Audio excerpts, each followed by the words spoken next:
Welcome back. I recently got the chance to sit down with Samuel Pratt, who is this gorgeous man right here, and we sat down and talked about a whole lot of different things, ranging from the crossover between cardistry and sleight of hand. We talked about the playing card industry and the influence that it's had on cardistry videos. We talked about Sam's top 3 moves and so many different things related to cardistry, sleight of hand, magic, his job as a solo game developer, and everything else. So I won't waffle on any longer. I really hope you enjoy this video. I hope you're enjoying this series. And here is Samuel Pratt. How are you going, man? It's been a long time. It's been a minute, yeah. I'm good. How are you? Happy New Year. Yeah, happy New Year. Yeah. Yeah, life has changed a lot since I last saw you.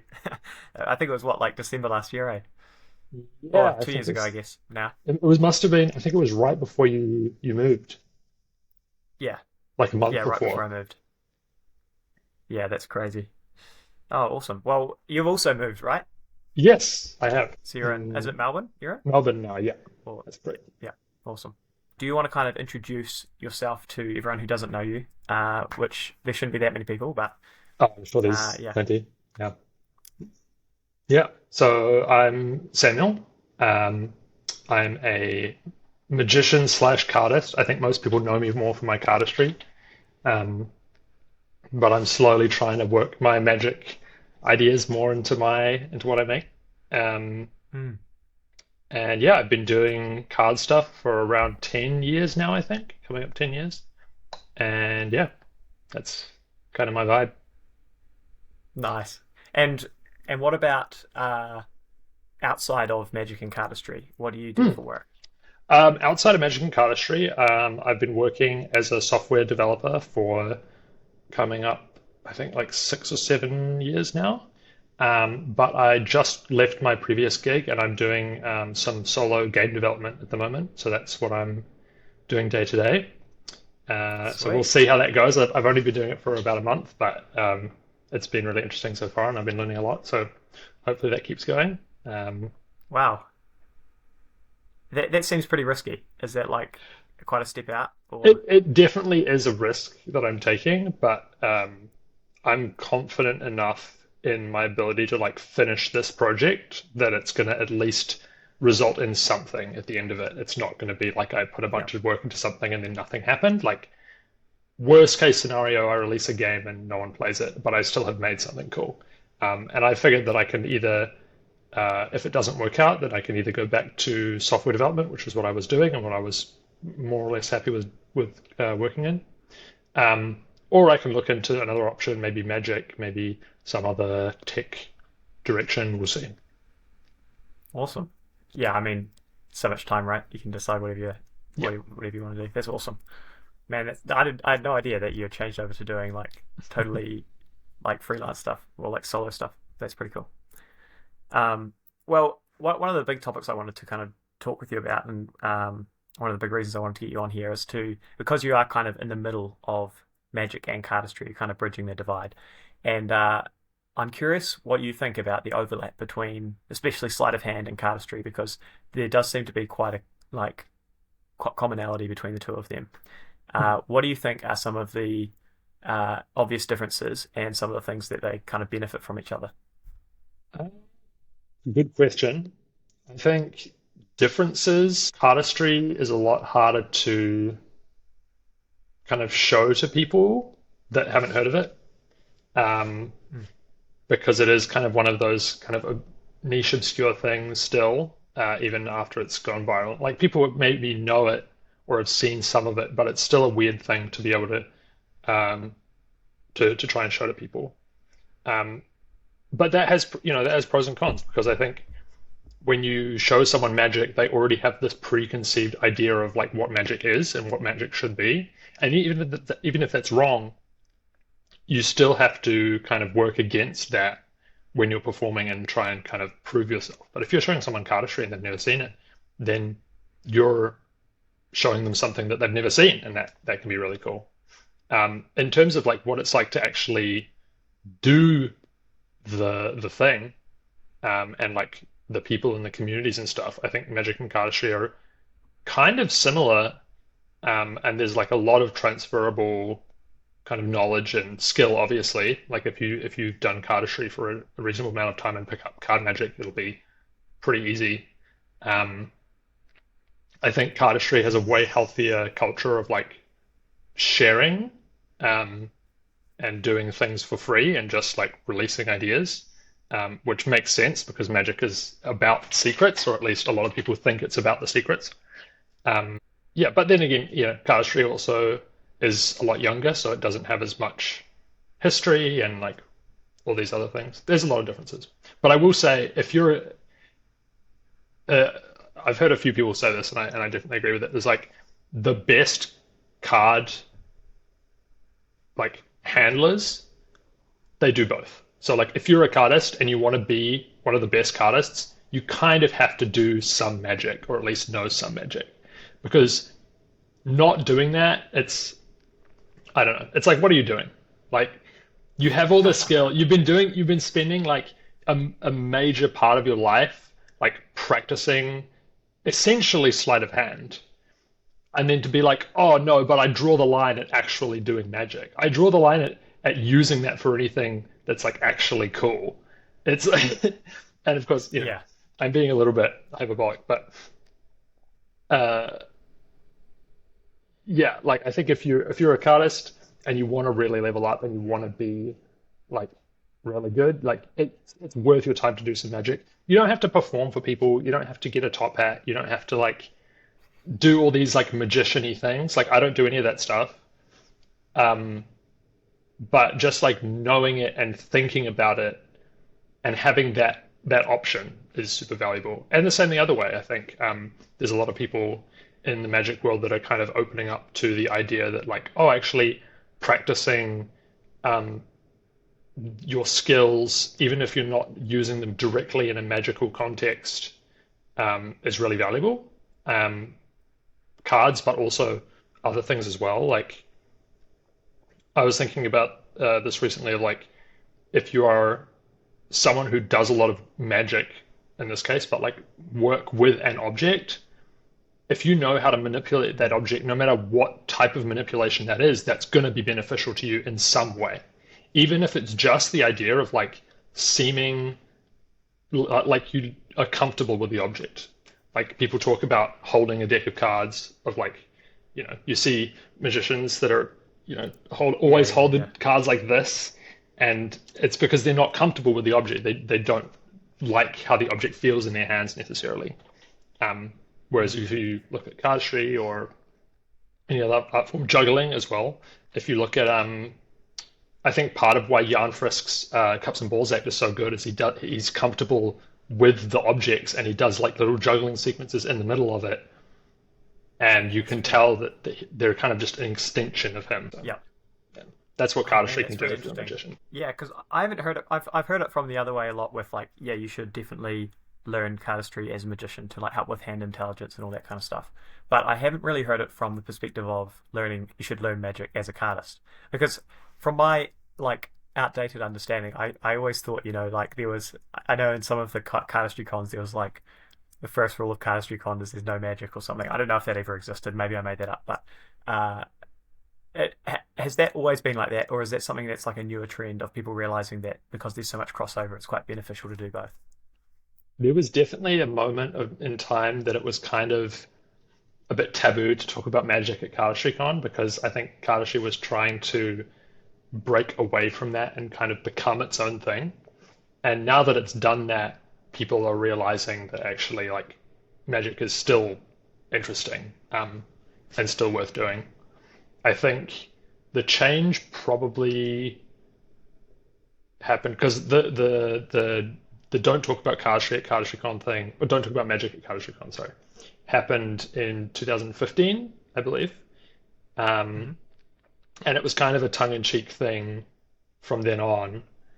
But I think ever since, I want to say the San Diego Con in 2022, I believe, um, which is where Jack Payton's first video was shown. Yeah. Um, and I think that really made people realize, like, actually, magic is really cool. Um, And it does make sense for it to be incorporated in this event because I think CardistryCon is less about cardistry entirely and more just about like card handling, is kind of what it comes down to. Yeah, that's a good point actually, because uh, I mean, Jack had his video Snap, and then also collaborated with you on Gosh as well. And that video is like a just a pure blend of cardistry and magic, where Mm.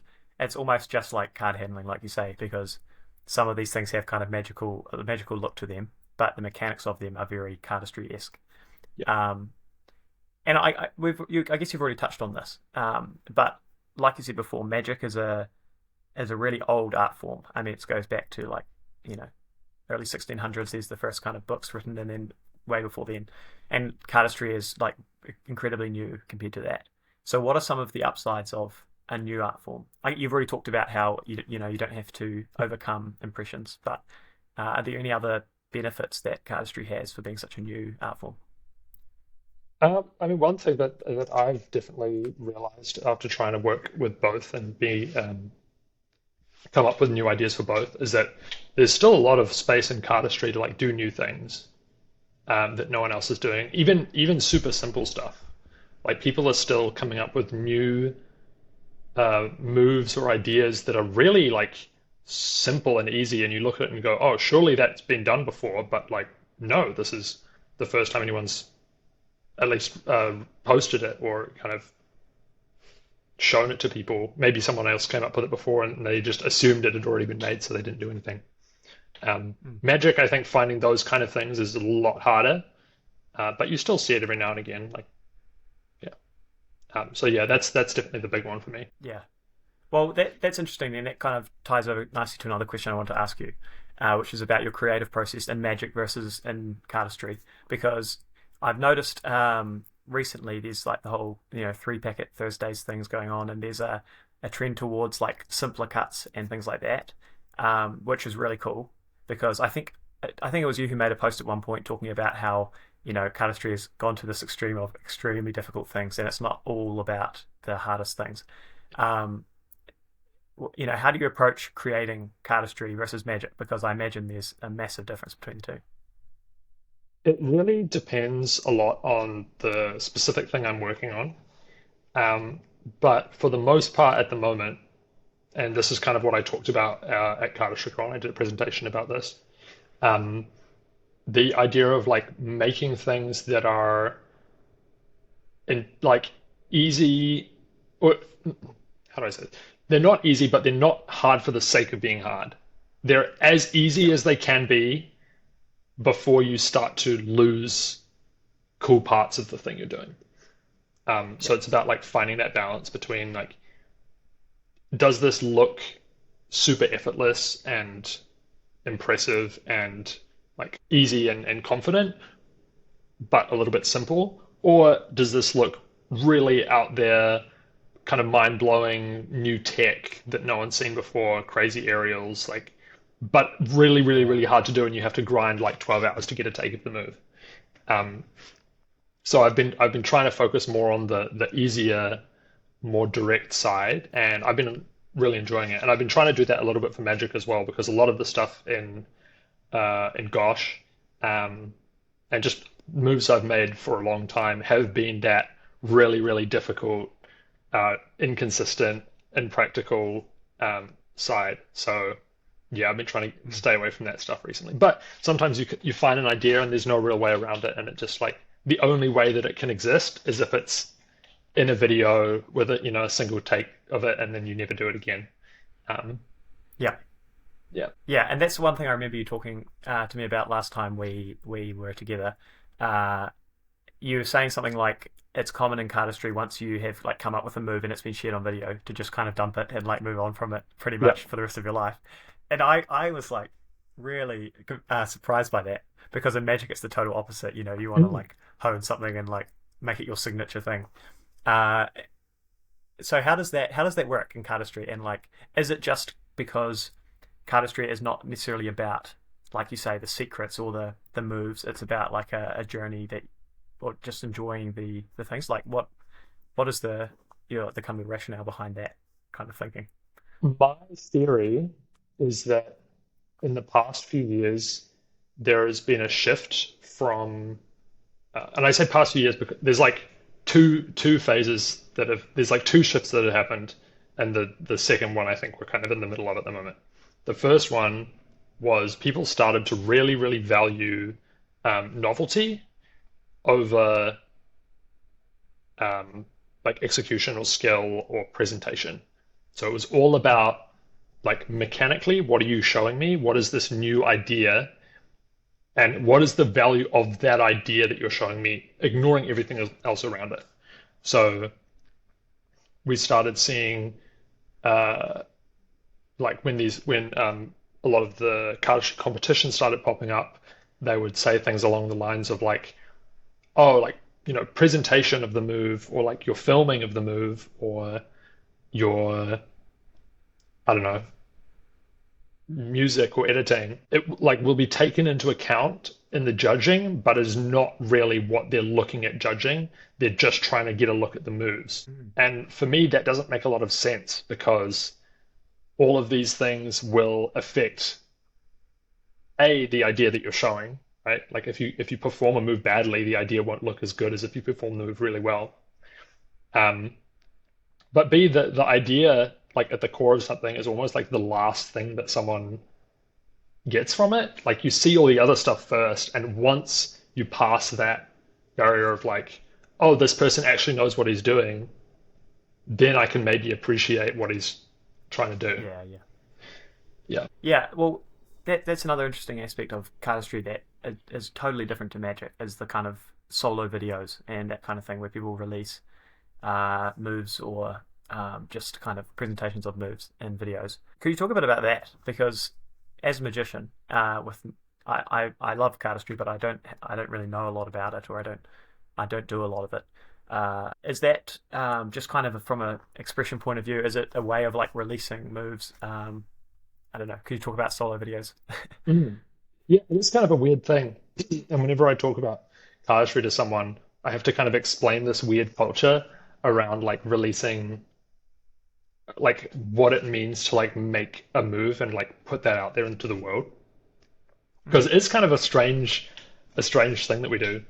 Um, this actually goes back to what I was saying before about the like the other phase, which is happening right now, and I think people are kind of realizing, or not realizing, but people are less interested in solo videos, I think, in the past like Yeah. few years. Um, Back maybe 2018 to 2019, there were like so many crazy videos coming out all the time. Um, and then after the pandemic, I think it kind of mellowed out a bit, and I think people were a little burnt out.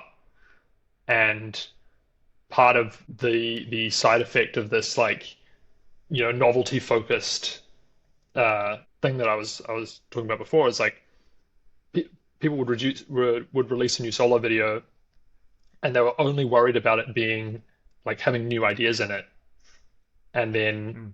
it would make it really like not as rewatchable, because if you have a video, then you're only focusing on like, oh, this has to be new. It doesn't have to be good necessarily. It just has to be new. Yeah. Then if you the second time you watch it, it's no longer new because you've seen the video the first time, and then it's like, Yeah. okay, well now what am I watching it for? Because it's lost the main thing. So I've noticed that the solo video format is not as common as it once was. Um, Mm. and a lot of people are looking more into other ways of showing cardistry and releasing cardistry. Um, I know a couple people that are looking into more like live performance, and I think Wow. doing cardistry in person is definitely something we're going to see a lot more of, which is sick, super cool, and I'm really Yeah. excited for that to become more of a thing. Um, I think solo videos will always exist. I should probably explain for like magicians that aren't familiar with cardistry. A solo video is basically if you're a cardist and you've worked on this material and you've made a bunch of cuts or flourishes or whatever you're doing, you film them all and edit it to music and do almost like a demo reel of like all your material in a row or all your new Yeah. material. And that gets edited to music and it's really hype and cool. And It's then almost you like an album, right? a little bit, yeah.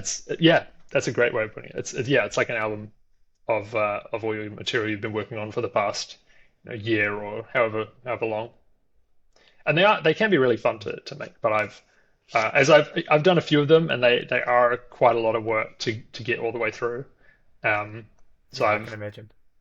I like the new format that I've seen a lot of people doing, and I've been like starting to do a bit more myself. Is like making a little like small edit of like a minute or so or less, where you have maybe one new thing and then some other like old material that you've been practicing, and maybe some moves from other people that you can do really well, or you have like an interesting take on, and then just like some small silly ideas that you throw in. I feel like that's a really fun format that I've seen people do. Yeah, that's cool.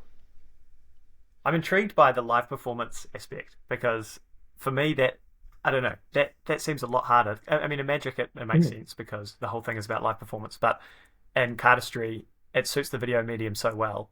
And mm. I understand because having seen like a lot of Cardistry in person, it is still a whole lot better in person than over video. But how does that work, especially with some of these really crazy knacky things that are not always going to happen first take? You don't do them. You're not going to be able to do those. You do the easy Right. stuff. You do the. It's the same with magic. Like you don't go up to someone Yeah, that's true. in the street and bust out your like I don't know crazy anti-pharaoh tricks and like Yeah, all the yeah. super you that stuff only really exists because it is like interesting to think about of like maybe you could do this for real, but like you're probably not going to. Like most of the Yeah. time, I know a bunch of tricks that are really hard, but like most of the time when I meet someone, it's like okay, ambitious card or like a card to mouth or produce a four of a kind, or, like super Yeah, simple, yeah, yeah. like consistent stuff. Um, Yeah. Another thing I've realized, and this applies to both cardistry and magic, is like if you if you want to go for the hard stuff, that's fine.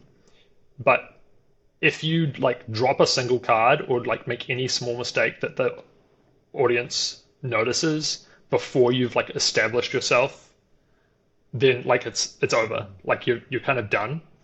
And so with Yeah, that's magic, true. that's like a little easier because you have ways of kind of getting past a mistake, or you can make what was actually a mistake look to be intentional by doing kind of a Mm. surprise reveal or something. If you know what you're doing and can kind of work your way back to a resolution. Um, Yeah. but for cardistry, that's a lot harder because you messing up usually is just like you drop cards on the ground and it's like, well, okay, that clearly wasn't intentional. Um, Yeah. but yeah, live performance for cardistry is going to be interesting because that's kind of how cardistry started, is from like manipulation. Um, Oh yeah, People true. doing like Cardini, I think, doing like fans and Yeah, spreads and that and stuff on like stage and waterfall arm and yeah. spreads and yeah, the waterfall Yeah. and springs and stuff. So that's kind of where it all originally came from. And then yeah, then it's just turned into what it is.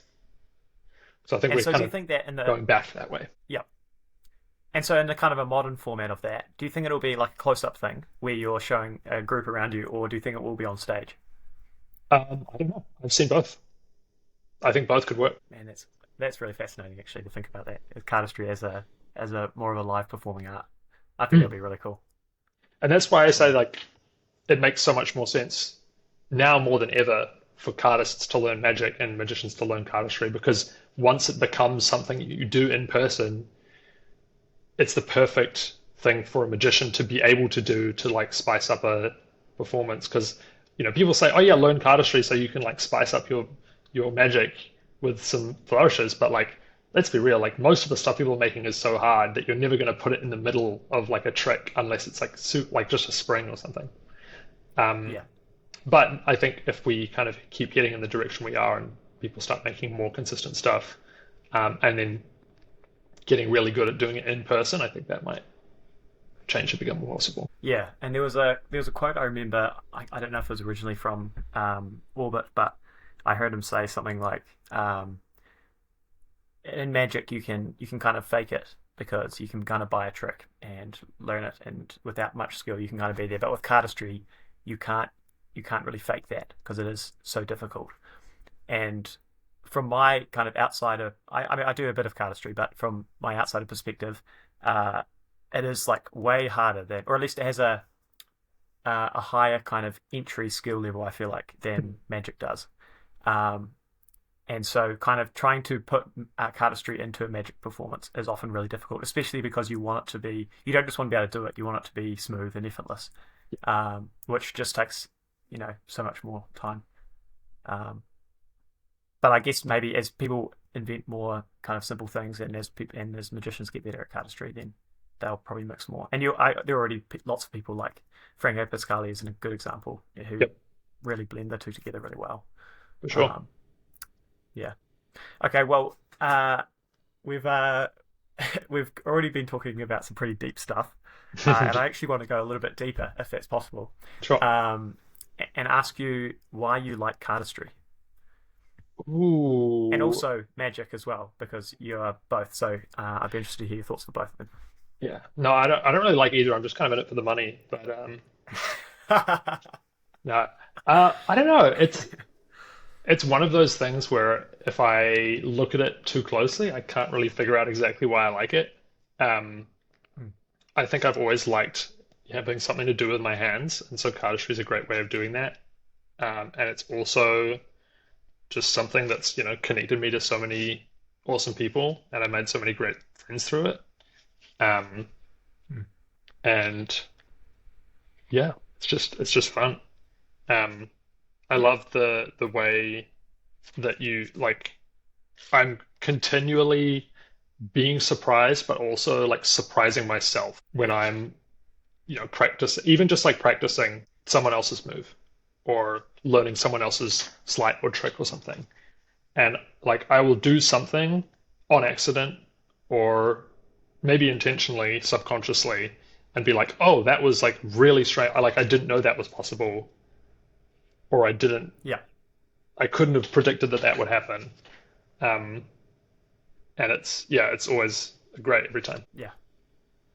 Yeah, that's kind of similar to actually the reason I love sleight of hand is because, I mean, I've always said that even if I could never perform Magic for the rest of my life, I would still do it because there's something very satisfying about just practicing and experimenting with new sleights, difficult things and easy things. Um, yeah, that's super cool. Okay, well, let's go a bit more shallow then. Or, slightly. Who is one cardist you love who not enough people know about? First person that jumps to mind is Cloudy Apple 2 on Instagram, who Wow. has a lot of really, I think most cardists at this point um, have seen him stuff. He's kind of a local legend around here. He's also from Melbourne. Um, but he has a lot of very interesting ideas that are so not cardistry and not magic, and they're kind of all very just like interesting ways of like looking at this object. I don't really know how to explain like the way his ideas kind of happen, but it's all like taking a very core idea of like what a deck of cards is and then doing something with that. Like he has this move with a fan where he makes like a thumb fan, and then he has a card that kind of like glides around here, and then he transfers the fan somehow, I don't know, and then it like keeps gliding all the way around again and then lands at the top. And it's like, in Wow. theory, just a very simple move. Um, but he talks, like when he posted it, he was talking about wanting to do something using this little like gap that forms when you make a fan and like having something that Yeah. incorporated that idea and that kind of geometry. Um, and that stuff's really cool. Uh, I also want to shout out Nathan Wu, who won the video um, Cardistry Film Festival thing at CardistryCon this year.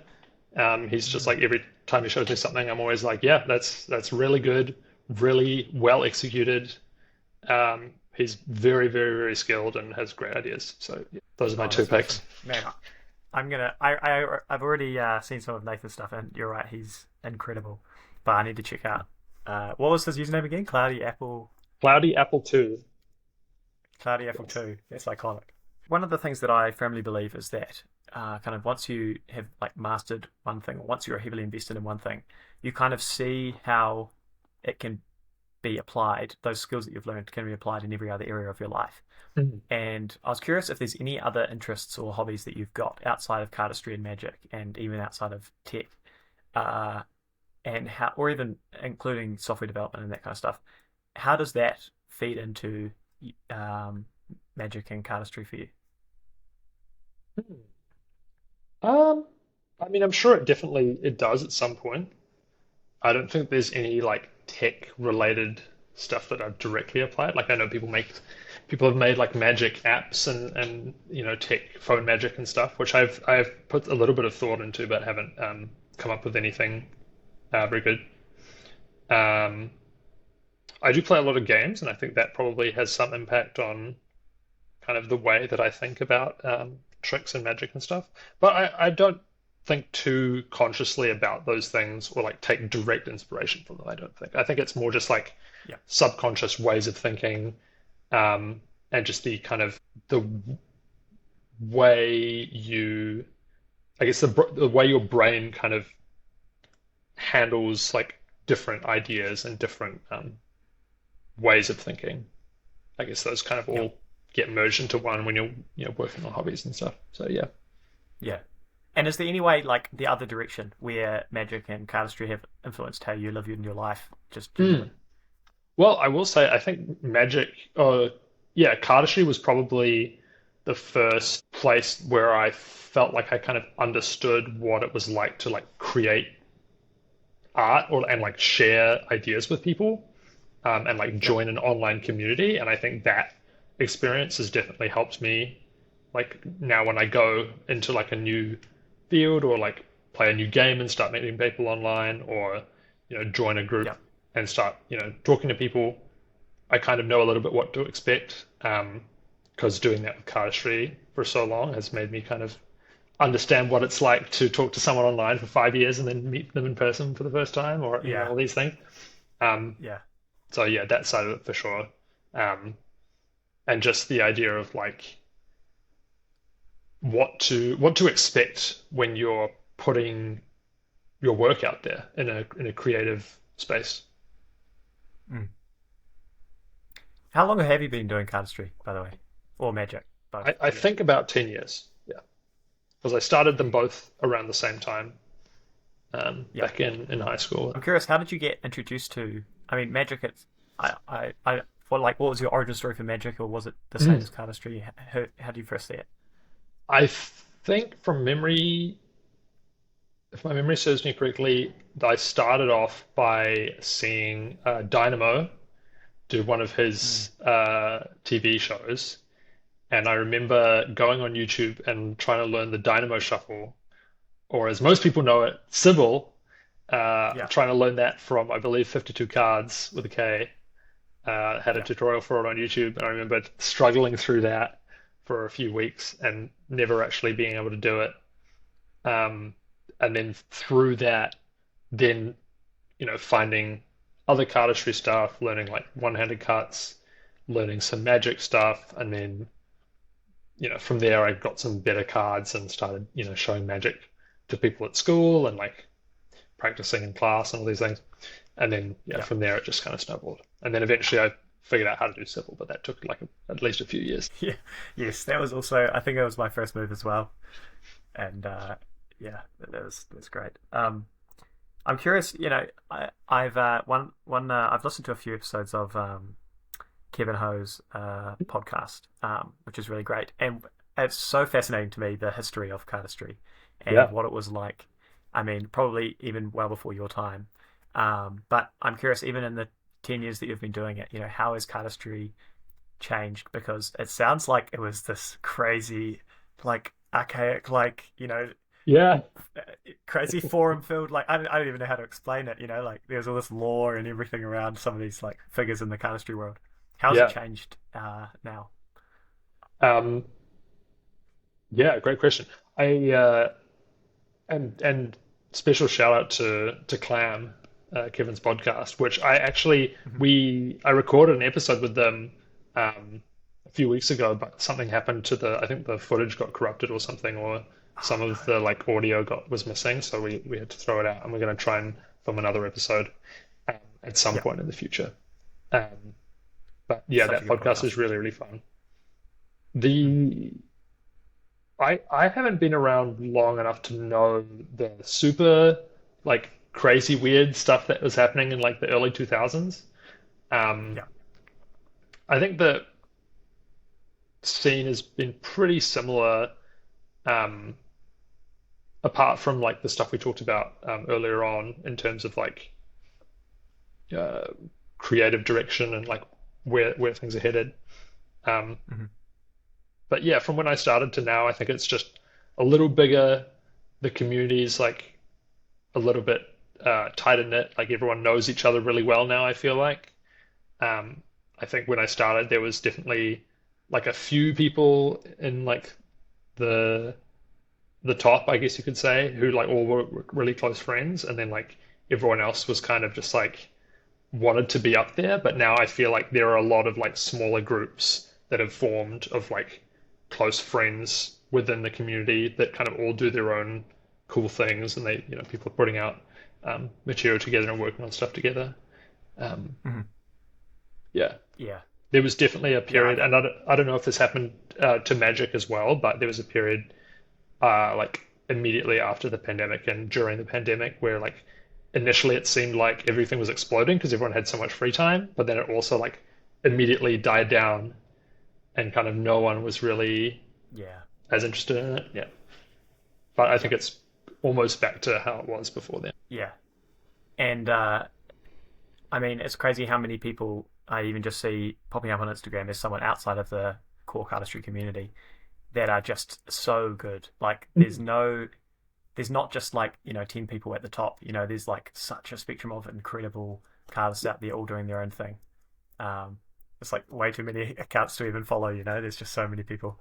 Yeah, for sure. And one thing I really am curious about in cardistry is kind of the different styles of cardistry. I don't know if that's the correct terminology for it. I know Kevin Ho has done some categorization of some of these things, and I remember seeing a Lotus in Hand video where they kind of break down some of the different styles of cardistry. I'm curious, what style do you like the most, or like what form of cardistry maybe is the better way to put it? Do you prefer, and like what do you find easiest to create versus hardest to use, or anything around that? Uh, right now, I think the main style that most people lean towards is like packet cutting and making, making cuts, making packet cuts. Um, Yeah. I'm I still make packet cuts every now and again, and I still like them, but I've kind of lost a little bit of. Uh, they take a lot of thought to make really good ones, and the return you get from it is usually not that amazing. Like you show someone a great packet cut, and they go, "Oh wow, that's really good," but it's like not going to change someone's life or whatever. Um, so I don't know. I like them, but I think there's definitely other stuff to explore, which is what I'm kind of trying to do at the moment. Um, there's also, like fans, spreads, Mhm. aerials, like stunt stuff. Like Um, isolations and isolations is one. You don't really see a lot of isolations much anymore. yeah, Um, like construction is another like crazy one constructions that some are, people are are really very doing. good. There's like two or three people that are still doing construction stuff, which is always fun to see. I think my favorite style of cardistry is when people can do a little bit of everything. Mm. Um, like I love seeing variety. I love seeing people who just like excel in all fields. And I think most of the best cardists at the moment are people that can do a little bit of whatever they feel like doing. Like if they Yeah, come up with an idea for a fan move and they make a fan, it's like amazing. If they want to make a packet cut, it's a great cut.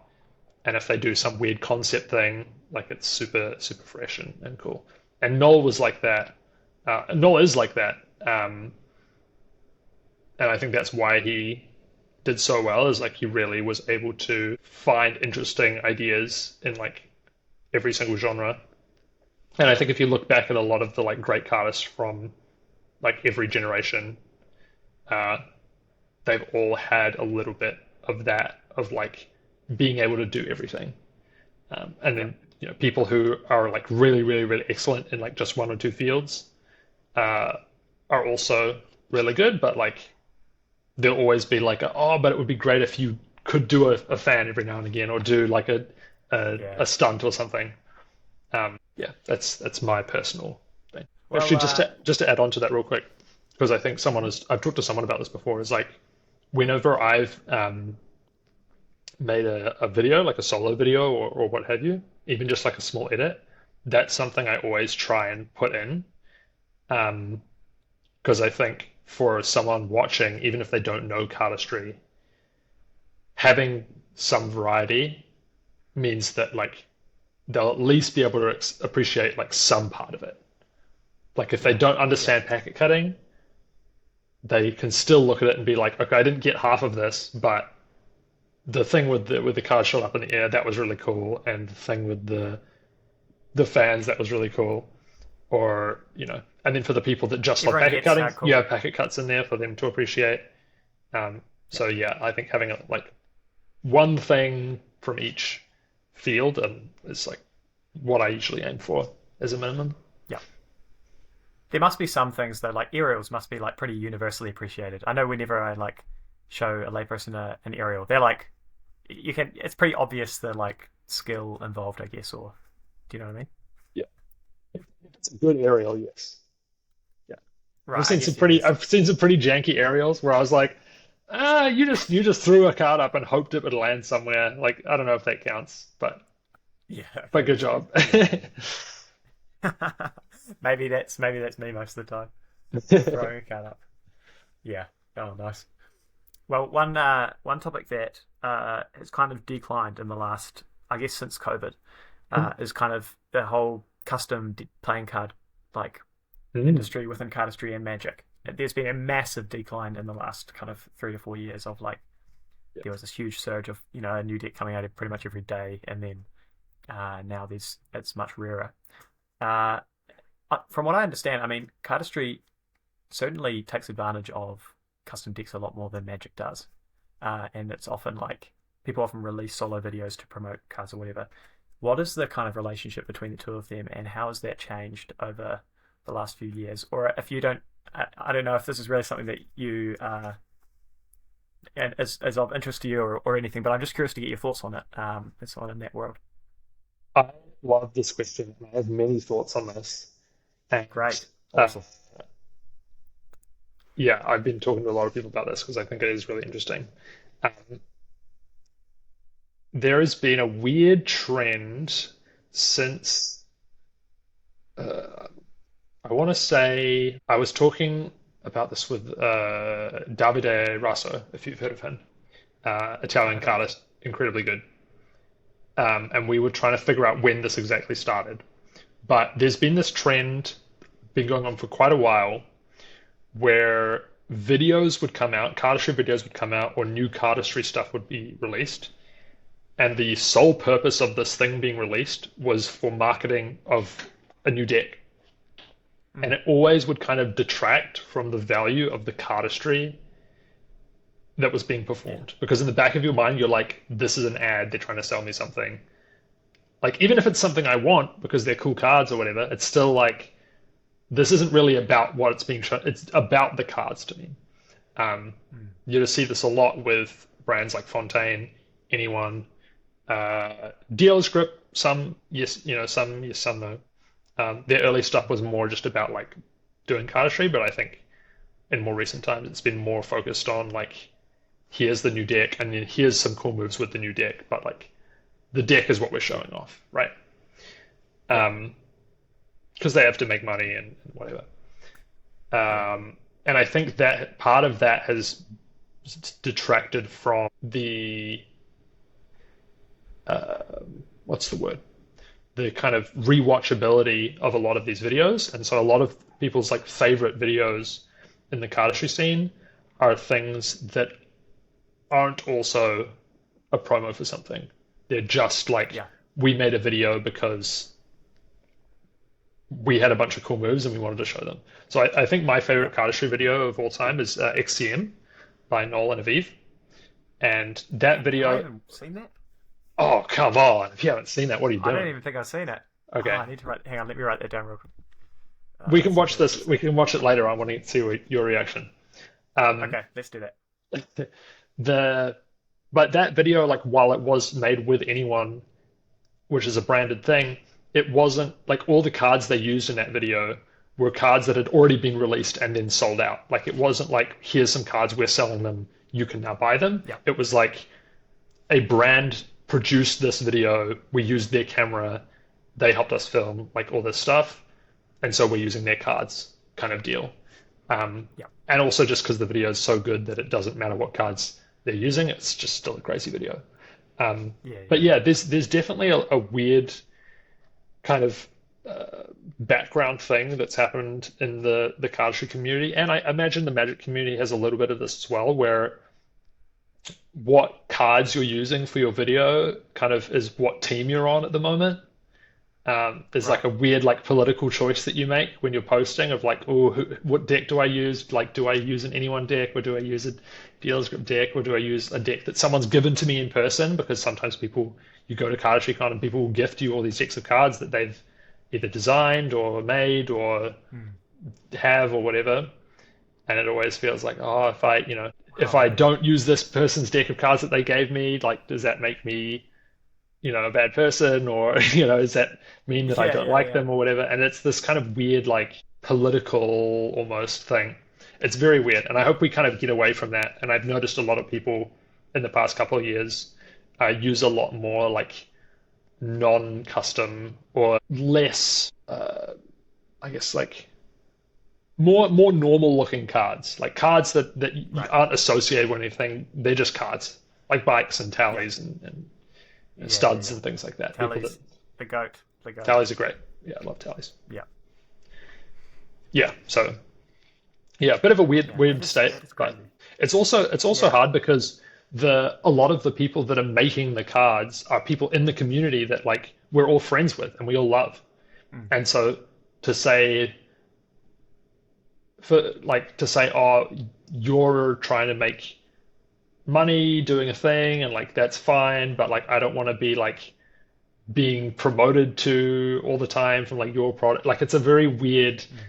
um, very weird state for, and it's weird for that. Like I talked to Tobias about this a little bit when we were filming Tycoon, and he said that like when you start producing cards, like you stop doing cardistry for the sake of it, and it becomes like a job, not necessarily in a good way. Like it becomes like when you're trying to make new moves, in the back of your mind, you're like, oh, this needs to be good because the quality of these moves will determine how well the decks sell next release.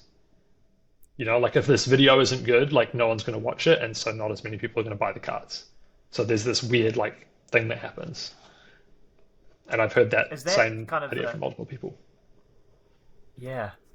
Is that one of the main money makers for professional cardists is like custom decks? Because I've always struggled to get my head around how someone can be like a professional cardist. I know there are some people like, is it Shiv, who has like, you have like TV deals and that kind of stuff. Yeah, I've seen like a lot of things featured there, but is that kind of the main way people earn an income from cardistry?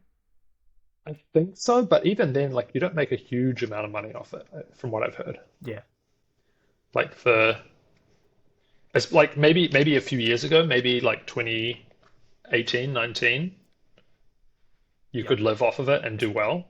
But I think current market, like there is not a lot of demand for new decks, yeah, um, from most people that I yeah, and know. Yeah, especially at the price that they were being sold at, because there was a lot of like hype decks that were just crazy yeah, expensive. Like, the whole Fontaine era of like a new colorway would cost, a crazy amount for each deck. Um, which, is a marketing strategy. Do you have any thoughts on that, on the whole like hype deck kind of side of things? And I feel yeah. like that must have died down quite a lot. I don't know. I think people made a lot of noise about it of like, oh, how dare you charge $24 for a deck of cards that's the same as the ones I can buy in Target for $4. And That's that is a fair point to make. But hmm. the joke's on you because you still bought them. Like it's Yeah, you can yeah, choose to say it's no. Yeah, not how dare you charge this much. It's how dare you make me pay this much because you know I'm already going to buy them. And therein lies the yeah, answer to your question is you are going to buy them whether they're $100 or whether they're $4. So why would Yeah. they not charge as much as they can? Um, Yeah. yeah, I know that That's a good point. the price that some of the like main printing companies charge, like their base rate for printing custom cards has gone up recently, and that's why Yeah. there's been some Oh, really? increases. Yeah, but there's also people like looking at other printing options that are cheaper now, and there's new Yeah. printing companies are opening up every now and again. So yeah, there's a lot of Yeah. stuff happening in that space from what I've heard. By the way, I'm curious. What company do you prefer? Are you a USPC guy or Taiwan? I That just kind of use thing. cards, man. I just use cards. Ah, dang, you're not like a super nerd like me, then. Dang it. No, I mean I could probably like I think the best handling cards I've ever used have all probably been from USPCC. Yeah. Um, like that's just kind of a fact. But in terms of like the cards they're putting out like at the moment compared to like other cards that are coming out at the moment, they're kind of pretty comparable. And Yeah. the amount of time I spend thinking about like how the cards are handling versus like the time it takes to like break them in or get them to a point where I like how they handle is Yeah. like it's not even worth thinking about. Like you just break them in and use them, and then by the time you've worn them out, then you have a different deck and you can use that. So Yeah. Yeah. That's probably a healthy way to look at it. I did a poll recently, and I think it was something like 90% of people prefer USPT over all the other brands. And this is a sneak peek for anyone watching the full interview, but because this video won't have come out yet, but I recently filmed a video where I blind tested like 10 different decks from different companies, and it was it showed me how much of a weirdo I am, because some of these I would like smell the deck, I would instantly know like the thickness and yeah, also the company that it come from. And it's like that is just weird. that's crazy. So yeah, They real did it. watch I out. don't know Stay if you tuned for that saw video. at Cardistry they had a game where they gave people some cards and like blindfolded them and handed them a deck and were like, oh, like, do you know what deck this is? Do you know like where it was printed, etc., etc. Mhm. And I can't remember exactly like how accurate people were, but I think it was pretty like all over the place. Um, Yeah, yeah. so yeah, There are definitely some manufacturers that produce cards that smell different ways and sound differently when you like tap them, and but this it's yeah. weird. But yeah, okay, let's get away from my crazy obsessive nerdiness. Um, what was I gonna? Oh yes, I was gonna. I want to bring it back a little bit just to what you were saying before about kind of the trend moving towards people using ordinary decks of cards. And one of the people I saw doing this a little while ago, probably one of my favorite cardists of all time, is Elliot Slevin, another fellow Kiwi from what I understand. Um, and I mean he's just awesome. But he has quite a few like old solo videos of just using bikes or like normal decks of cards, which I always appreciated.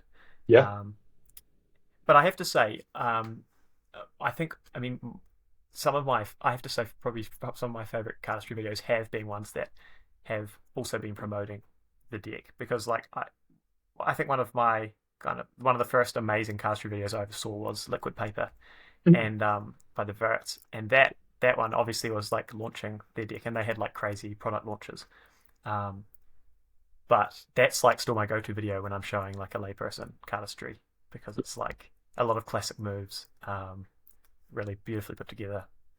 I didn't feel too much like it was. I guess it was kind of promoting a deck, but it didn't. It wasn't. Maybe it's just my magician standpoint. It didn't feel too bad. Yeah. Yeah. Yeah, I don't know. I think it can work, but like for me in the back of my mind, there's always this kind of thing of like this is also an ad. So it's like, Yeah. and Yeah. it That's fair. depends how upfront they are with it and how like Liquid Paper is a great video because it isn't really focused on the cards at all. It's just kind of like they're just doing cardistry. Like the whole video is just them doing cardistry really well, bunch of cool stuff. Mm. But what I'm more thinking about is like the more kind of recent format of like the intro is like, 30 seconds of like close-ups of the tuck box and then like slowly opening them and like Oh revealing yeah, what the back yeah, design looks like. And it's like, okay, but like, yeah, like so that kind of stuff. I'm more like, yeah, okay, yeah. get on with it. Like, let me see what I'm here for, kind of thing. Yeah, that's a good point. I did not think about that. Yeah. Oh, cool. Okay. Well, I tell you what, I'm mostly out of. Oh, aha! I have one more question I want to do before we can.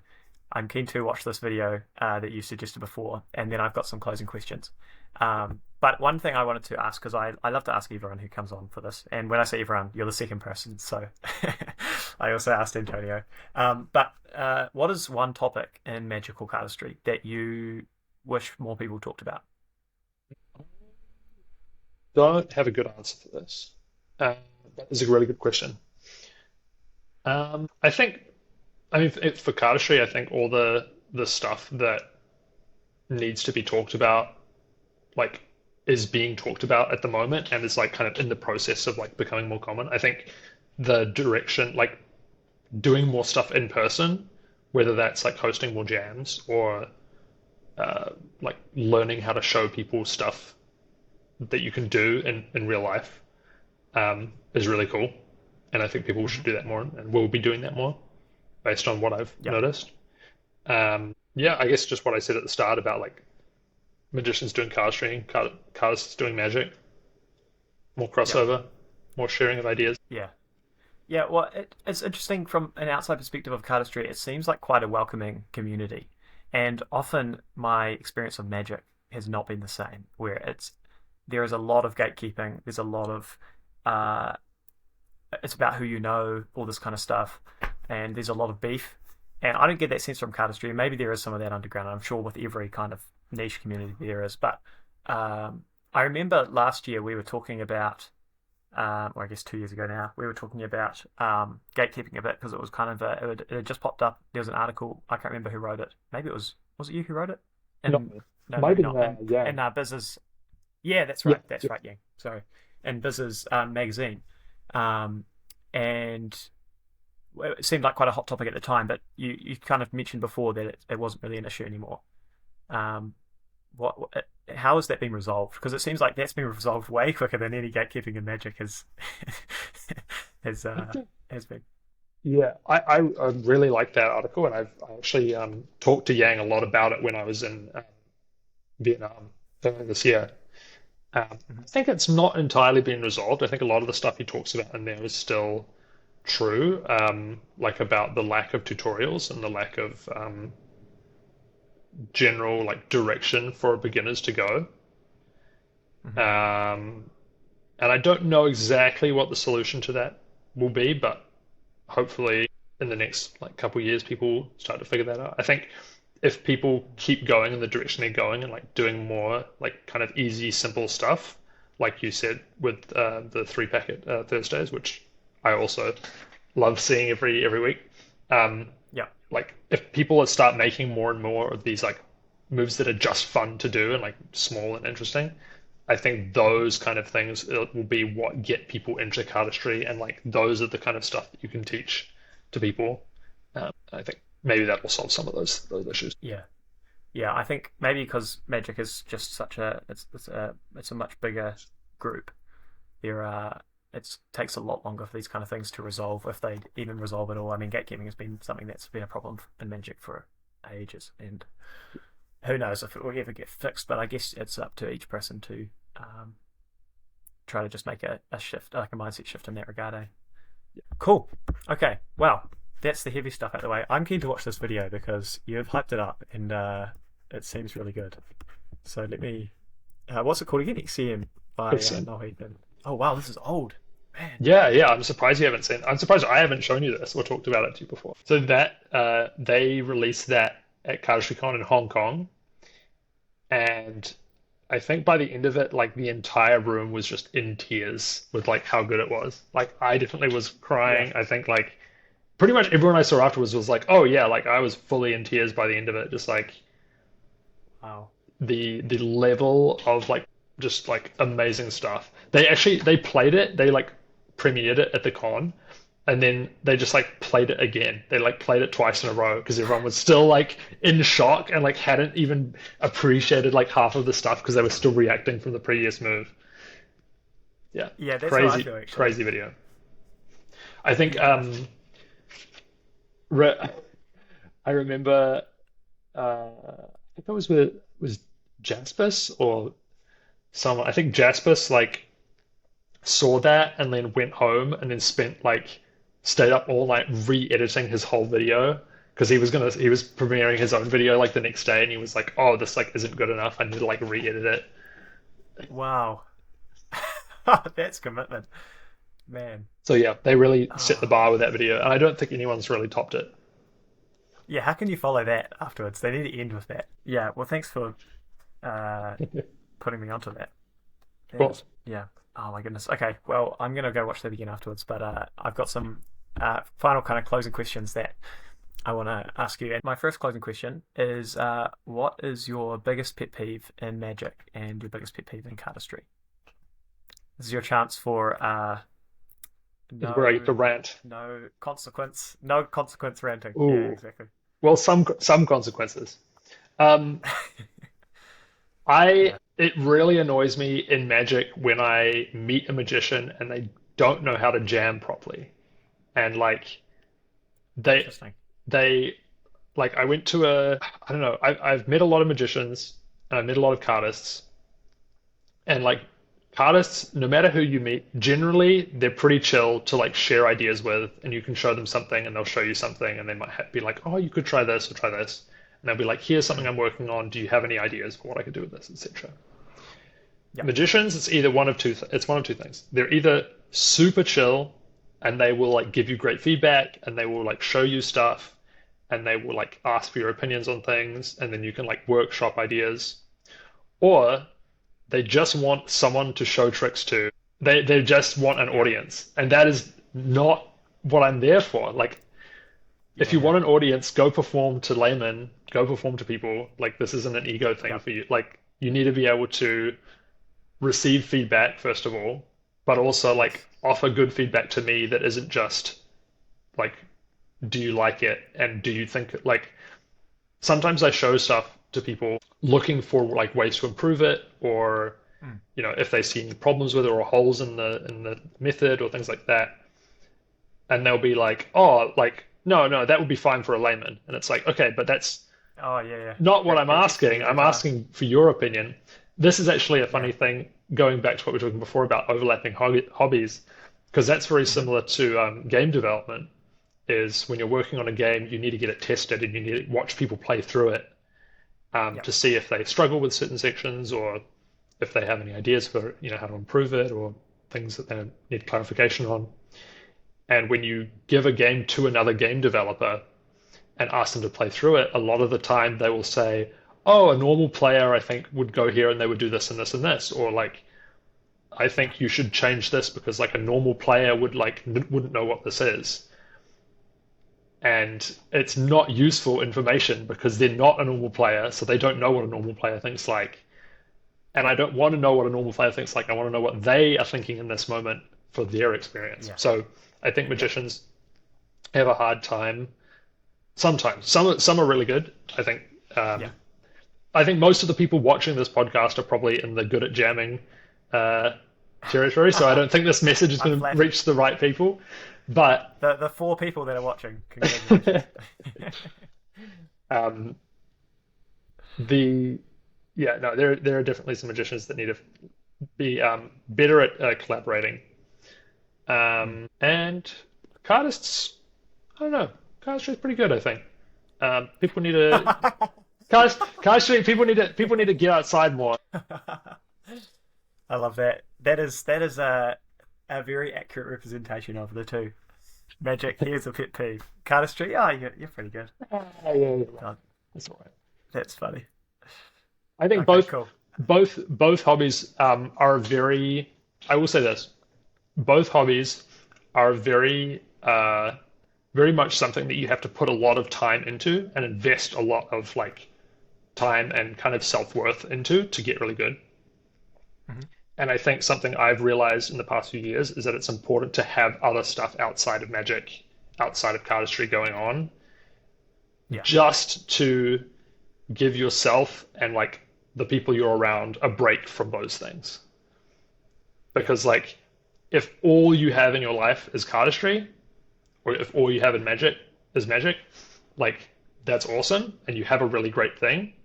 But there will come a time at which you don't feel like doing cardistry or don't feel like doing Magic, or you're talking to people and they run out of questions to ask about Magic because they don't know Magic, and you need to have Yeah. other stuff to talk about in your life. So yeah, it's good. It's good to like do other stuff as well, and like there's time to focus and practice and like do all these things that we love to do as uh, magicians and cardists and Yeah. card handling experts. But you gotta have other stuff going on. You gotta be a well-rounded Yeah. person as well. Exactly. That's just an important life skill in general. Man, spilling the wisdom. That's what we wanted. Okay. Here's a fun one. Let's imagine there's a Cardistry All Stars game. I don't know if you follow basketball that much. Do you I follow don't, basketball that much? but I know Okay, what the so idea is. every Yeah. yeah, so every year there's the All Stars game. All of the best NBA players play off in a head off game. Imagine there is a Cardistry All Stars game. Who would be your picks for the starting five lineup Ooh, of all time? all time? Yikes. Okay. We're going like all time, but like their current ability, or like do I get their In thing their from like prime. in their prime? Okay, yeah, in their prime. Okay. I'm gonna say Noel, Aviv. This is just like off the top of my head. I'm probably gonna miss people that I think are Yeah, really good, but yeah. that's fine. Noel, Aviv, hmm probably Dan and Dave, and then Patrick. Patrick Oh, Barnabas. oh yes, yes, yes, yes, yes, Yeah, yes, yeah, of yeah, course, yeah. yeah. You would have seen his stuff. Yeah. Yeah, no, I definitely. It just took me a minute to connect that name. Yeah, that is nice. That is a great starting I feel five. like that's like a little bit of everything. Yeah, Some old school, some yeah, new school. Yeah. awesome. Okay, cool. And here's a magic version of that question. If you could go out for dinner with any magician in history, currently alive or dead, Ooh. who would you go out for dinner with? I am dying to meet and see the magic in person of Arthur Chevrolet, who I Oh, have seen he is snippets of. amazing, I've man. seen He little is bits amazing. here and there online. He doesn't post a lot. He doesn't have a very online presence, which I Yeah, love, and I think that's the right move, and I think I wish I was more like that. yeah, Um, and yeah, I'm dying to pick his brain on all things magic. yeah. Unless I'm mistaking the name for someone else, he was at Trobarm this year and did a lecture. He does a lot of coin stuff, right? I'm just making Yeah, sure I a remember lot that. of coin stuff, a lot of thread stuff. He did the but from what I've seen, he's just like great at everything. He has Yeah, some yeah, like yeah. does some like cigarette stuff as well, from my knowledge. I think this is. I really hope I'm not getting this name wrong, but he was at Trobarm and did a lecture on sleeving, and it was unreal, man. It was crazy. I'd never heard of him before seeing him at the convention in Spain, and yeah, that's a good choice. That's a great choice. Cool. Okay. What are, in your opinion, the three most iconic moves in cardistry? Uh, Spring, backdrop, Sybil. Boom. Interesting. Backdrop is an interesting choice. I get it though. Cool. Okay. And final question, which is similar to that. If you could only do three moves, cardistry moves, for the rest of your life, what are you choosing? I know I was grimacing when I wrote down this question, but you have to answer it. I mean, I don't know, spring backdrop Sybil again. Uh, no, I think I wouldn't go Sybil. I think I'd choose a more like fun cup to do. Uh, maybe like maybe Pandora, not because I can do Pandora or because I'm particularly like I think it's comfy or anything, but if I can only do three Yeah. moves, like I might as well put that time into practicing something and get like really good at it. And Pandora would be a Yeah. good one to do that with. Yeah. Um, and then yeah, instead of yeah, so we'll go Pandora, uh, backdrop still, and I'll actually probably swap out the spring with uh, one-handed Pharaoh, like Interesting. one-handed shuffle. Wow. That Yeah, thing. yeah, yeah. Wow. Okay, that's very interesting. Yeah, backdrop is the second cardistry move I ever learned after Sybil, and I regret that. Well, I don't regret it, but it took me like a month to actually get it. Did you learn that before or after you learned how to do a back palm? Well, actually, fun fact, back palm was the thing that got me interested in magic. That was the very first sleight of hand thing I ever learned was back palm, and then I did backdrop, and so I did have, but I did back palm and I do back palm and backdrop in different hands, Right. so the mechanics didn't really line up, so that wasn't very helpful. But yeah, well, this is your chance to plug anything that you currently have going on. You want people to look into maybe videos that you've got coming up or anything like that. I don't think I have anything coming up, but my Instagram is @SpratCards. Yep, Yeah, it'll be linked in the description. yeah, you can find me there. Other than that, I don't know. Whatever else you can find me on, if you want to find me. I don't think I'm posting. I don't think I'm posting card stuff anywhere else. But if you, yeah, so that's Instagram's the place to be. Cool, awesome. Okay, well, thanks so much for coming on, man. It's been an absolute pleasure as always, and Of I really course. appreciate you spending a couple hours with me. Yeah, no, this has been really fun.